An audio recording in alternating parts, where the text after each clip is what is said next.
नमस्कार प्यारे बच्चों। आज फिर से आपका स्वागत है विज्ञान के इस सुंदर सफ़र में, जहां हमने अपनी नई पाठ्य पुस्तक को पढ़ना शुरू किया है।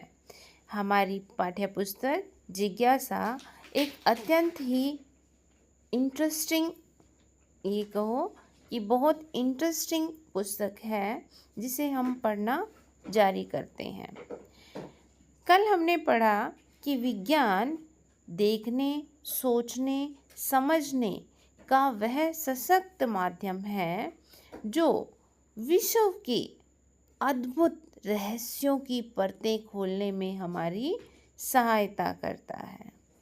यानी जब भी हम किसी चीज़ को देखते हैं, हमारे मन में उसको लेकर के एक जिज्ञासा उत्पन्न होती है, सोच विकसित होती है। हम उसके बारे में खोजबीन शुरू कर देते हैं, उसके रहस्यों को जानने की कोशिश करते हैं, और यही हमारा वैज्ञानिक दृष्टिकोण बन जाता है। तो आज हम इस यात्रा में आगे चलेंगे हमारे पृथ्वी, हमारे अपने ग्रह से, अपने घर से, जो है पृथ्वी।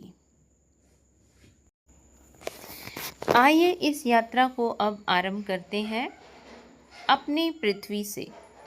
पृथ्वी एकमात्र ऐसा ग्रह है जिस पर जीवन है, जहाँ पेड़ पौधे हैं, जीव जंतु हैं, हम मनुष्य हैं। तो पृथ्वी पर पर्यावरण भी है। पर्यावरण मतलब पेड़ पौधे जो हमारे चारों तरफ है, वो पर्यावरण है, जिसकी रक्षा करना अति आवश्यक है। पृथ्वी पर जीवन की एक अद्भुत विविधता है। पेड़ पौधे, जंतु जो इस ग्रह के विभिन्न क्षेत्रों में जीवित रहने और फलने फूलने में सफल हो सके हैं। आपने किसी बीज को एक पौधे में और किसी इल्ली यानी कैटरपिलर को एक सुंदर तितली में परिवर्तित होते हुए देखा होगा। ऐसा अनेक अवलोकन किए होंगे। इन पौधों और जंतुओं का विकास किस प्रकार हुआ, इस तरह से आपके मन में क्वेश्चन भी उठे होंगे। यहाँ आप देख रहे हो, जैसे आपने कभी मटर छिलते हुए देखा हो कि मटर के कुछ पत्तियों में या मटर के कुछ छिलकों में इस तरह के कैटरपिलर हमें दिखाई देते हैं। ये कैटरपिलर पत्तियों को खा जाते हैं। इसी तरह के कुछ कैटरपिलर जो बड़े होकर के तितली में बदल जाते हैं। आपने पशुओं के बच्चों को देखा होगा, जैसे गाय का बछड़ा यहाँ पर दिखाई दे रहा है। आपने बीज से पैदा होते हुए, जन्म लेते हुए पौधों को देखा होगा, तो आपने ज़रूर ये सोचा होगा कि ये वृद्धि कैसे करते हैं। वास्तव में हमारे शरीर की वृद्धि यानी विकास के लिए हमें भोजन की आवश्यकता होती है। जैसे जब हम छोटे बच्चे हैं, छोटे बच्चों से जब हम बड़े बच्चे बन जाएंगे, जब हम वयस्क बन जाएंगे, तो हमें भोजन की आवश्यकता होती है। विशेष रूप से भारत जैसे विशाल और विविध देश में भोजन अत्यंत मन भावन है। इतना पौष्टिक, इतना स्वादिष्ट भोजन हमारे घरों में बनता है। देश भर में विभिन्न प्रकार के स्वादिष्ट पकवान और उनको बनाने की विशिष्ट विधियां हैं। वे सब किससे बनते हैं, इसे हम कैसे पता करेंगे? तो यहाँ पर दिखाया है आपको अलग अलग तरह का खाना है। यहाँ पहले आप देख रहे हो कि यहाँ आपके पास रोटी और प्याज है, चटनी है हरी मिर्च की और लाल की। यहाँ पर आपको दिखाई दे रहा है, इसमें कुछ अच्छा सा पकवान बना हुआ है और चटनी के साथ। और यहाँ आपको मिले हैं इडली और डोसा। और यहाँ पर आपके पास है भरथा टाइप, ये कुछ मुझे दिखाई दे रहा है, आलू और इसमें गार्निशिंग किया है। तो आपके पास विभिन्न तरह के पकवान यहाँ पर दिखाए हैं। हमें जीवित रहने के लिए भोजन के साथ साथ और किस चीज़ की आवश्यकता होती है? जल की।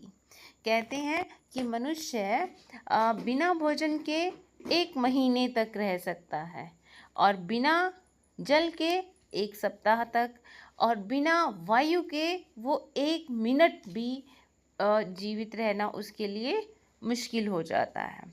तो दूसरा, भोजन के अलावा हमें जिस चीज़ की ज़रूरत है वो होता है जल।